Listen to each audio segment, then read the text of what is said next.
It's Wednesday. He joins me now, our wonderful resident wordsmith and broadcaster, Kel Richards.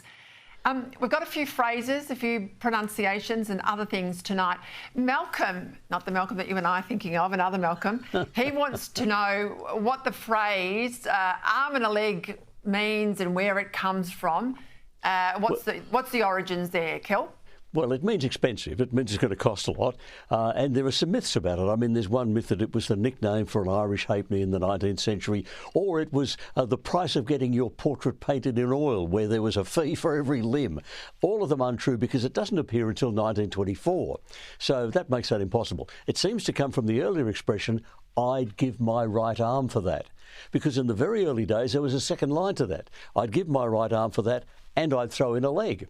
So if you're really paying a lot for it, it costs an arm and a leg. And did you say that was an English origin? Yes, yes.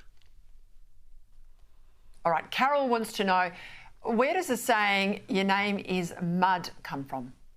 Oh, this is interesting because there's a very widespread myth on the internet. It keeps being spread all the time, and there's the truth.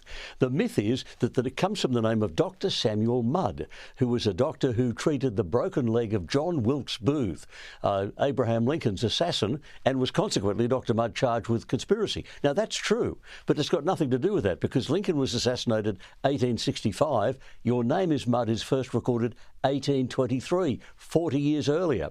So it really just does come from the greasy, sloppy, dirty, earthy stuff, which has always meant the worst, the dregs, the dirtiest stuff there is, and it just comes from that.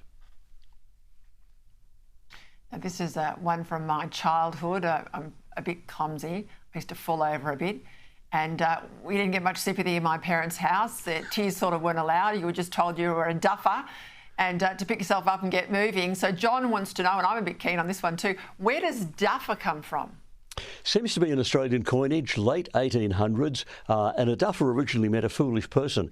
And that meaning seemed to come from what we call people who stole cattle. We called them cattle duffers. In the Old West, they were cattle rustlers. We called them cattle duffers. Now, that duffer comes from an earlier family of words of dud and dudder. Dud means fake. Have you got a fake $10 note? It's a dud, and the man who made it, the forger, is a dudder. Well, duffer was a variation on that because they falsified the brands of cattle. It went from that to being anyone who's a bit foolish to being a very gentle way of reprimanding a nice child. Just quickly, yoghurt or yogurt? Yoghurt is the British pronunciation. Yogurt is the American pronunciation. When we say yogurt, we are talking like the septic tanks, Peter. Right, I'm on to yoghurt from tomorrow.